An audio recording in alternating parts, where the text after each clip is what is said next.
Assalamualaikum warahmatullahi wabarakatuh. Halo Sobat Safety, perkenalkan kami dari Hima Katiba Unisa dengan saya Cindy Nur Fitria dari semester 5 yang akan membawakan materi pada Talk About Safety episode 7 kali ini dengan judul Sistem Tanggap Darurat. Baik, di sini untuk topik pembahasan terkait sistem tanggap darurat sendiri, yaitu yang pertama ada definisi, yang kedua ada jenis bencana, yang ketiga ada komponen bencana, yang keempat ada kegiatan manajemen bencana, yang kelima ada emergency respon atau tanggap darurat, yang keenam ada prinsip tanggap darurat, yang ketujuh ada tujuan sistem tanggap darurat, lalu yang terakhir ada pengendalian kondisi darurat atau bencana. Untuk definisinya yang pertama, yaitu terkait bencana merupakan peristiwa atau rangkaian peristiwa yang mengancam dan mengganggu kehidupan dan penghidupan masyarakat yang disebabkan baik oleh faktor alam atau faktor non-alam maupun faktor manusia sehingga mengakibatkan timbulnya korban jiwa manusia, kerusakan lingkungan, kerugian harta benda, dan dampak psikologis. Menurut Undang-Undang Nomor 24 Tahun 2007 tentang Penanggulangan Bencana. Lalu yang kedua ada definisi penyelenggaraan penanggulangan bencana. Merupakan serangkaian upaya yang meliputi penetapan kebijakan pembangunan yang berisiko timbulnya bencana, kegiatan pencegahan bencana, tanggap darurat, rehabilitasi, dan juga rekonstruksi. Menurut Undang-Undang Nomor 24 Tahun 2007 tentang Penanggulangan Bencana. Lalu untuk jenis bencananya di sini ada 3, yaitu yang pertama ada bencana alam yang biasanya diakibatkan oleh peristiwa alam itu sendiri, seperti gempa bumi, tsunami, gunung meletus, banjir, kekeringan, angin topan, dan juga tanah longsor. Lalu yang kedua untuk bencana non-alam. Untuk bencana non-alam ini biasanya diakibatkan oleh peristiwa atau serangkaian non-alam yang meliputi gagal teknologi, gagal modernisasi, epidemi, dan juga wabah penyakit. Lalu untuk yang ketiga yaitu bencana sosial. Biasanya bencana sosial ini diakibatkan oleh ulah manusia itu sendiri, yaitu seperti meliputi konflik sosial antar kelompok atau antar komunitas masyarakat dan juga teror.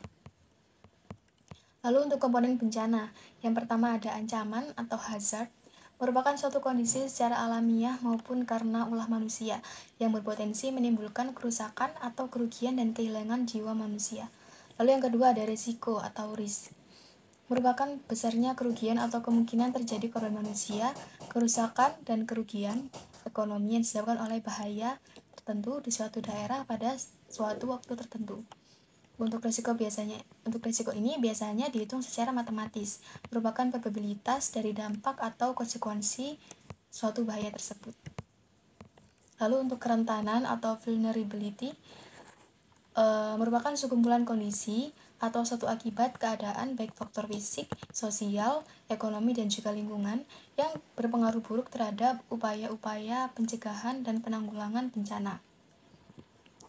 Lalu untuk kemampuan atau capability, merupakan kekuatan dan potensi yang dimiliki oleh perorangan, keluarga, dan masyarakat yang membuat mereka mampu mencegah, mengurangi, siap siaga, menanggapi dengan cepat atau segera pulih dari suatu kedaruratan dan bencana. Lalu untuk kegiatan manajemen bencana, yang pertama yaitu ada kesiapsiagaan. Merupakan serangkaian kegiatan yang dilakukan untuk mengantisipasi bencana melalui pengorganisasian serta melalui langkah yang tepat, guna, dan berdaya guna. Menurut Undang-Undang Nomor 24 Tahun 2007. Lalu untuk yang kedua ada peringatan dini, merupakan serangkaian kegiatan pemberian peringatan sesegera mungkin kepada masyarakat tentang kemungkinan terjadinya bencana pada suatu tempat oleh lembaga yang berwenang. Menurut Undang-Undang Nomor 24 Tahun 2007. Lalu mitigasi bencana merupakan serangkaian upaya untuk mengurangi risiko bencana baik melalui pembangunan fisik maupun penyadaran dan peningkatan kemampuan menghadapi ancaman bencana tersebut tertuang dalam Undang-Undang Nomor 24 Tahun 2007. Lalu selanjutnya ada tanggap darurat atau respon, merupakan upaya yang dilakukan segera pada saat kejadian bencana untuk menanggulangi dampak yang ditimbulkan, terutama berupa penyelamatan korban dan harta benda, evakuasi, dan juga pengungsian. Lalu ada bantuan darurat, merupakan upaya untuk memberikan bantuan berkaitan dengan pemenuhan kebutuhan dasar berupa sandang, pangan, tempat tinggal sementara, kesehatan, sanitasi, dan juga air bersih. Lalu untuk pemulihan atau recovery merupakan kondisi masyarakat, proses pemulihan darurat kondisi masyarakat yang terkena bencana dengan memfungsikan kembali prasarana dan sarana pada keadaan semula. Lalu untuk rekonstruksi merupakan program jangka mencegah dan jangka panjang guna memperbaiki fisik, sosial, dan ekonomi untuk mengembalikan kehidupan masyarakat pada kondisi yang sama atau lebih baik dari sebelumnya. Lalu untuk pengertian emergency response atau tanggap darurat itu merupakan suatu tindakan penanggulangan, antisipasi, dan kontrol terhadap bahaya yang ditimbulkan agar tidak berdampak lebih luas, serta melakukan proses evakuasi dan penanganan korban yang dilanjutkan dengan proses pemulihan pasca bencana. Lalu selanjutnya ada prinsip tanggap darurat. Di sini terdapat 3 bagian, yaitu yang pertama ada kapasitas kerja yang meliputi status kesehatan dan gizi, jenis kelamin, umur, pendidikan, serta keterampilan. Lalu yang kedua ada beban kerja yang meliputi beban fisik maupun beban mental. Lalu ada lingkungan kerja, di sini meliputi fisik, kimia, biologi. Untuk fisiknya sendiri yaitu bising, getaran, dan juga panas. Lalu untuk kimianya ada debu, uap, dan larutan. Lalu untuk biologinya yaitu bakteri dan virus. Untuk tujuan sistem tanggap darurat sendiri di sini tertuang dalam Undang-Undang Nomor 1 Tahun 1970 tentang keselamatan kerja, lalu ada Undang-Undang Nomor 13 Tahun 2003 tentang ketenagakerjaan, lalu ada Undang-Undang Nomor 36 Tahun 2009 tentang kesehatan, lalu ada Undang-Undang Nomor 44 Tahun 2009 tentang rumah sakit, lalu ada Undang-Undang Nomor 36 Tahun 2014 tentang tenaga kesehatan. Lalu ada Peraturan Pemerintah Nomor 50 Tahun 2012 tentang penerapan sistem manajemen K3. Ada Peraturan Pemerintah Nomor 66 Tahun 2014 tentang kesehatan.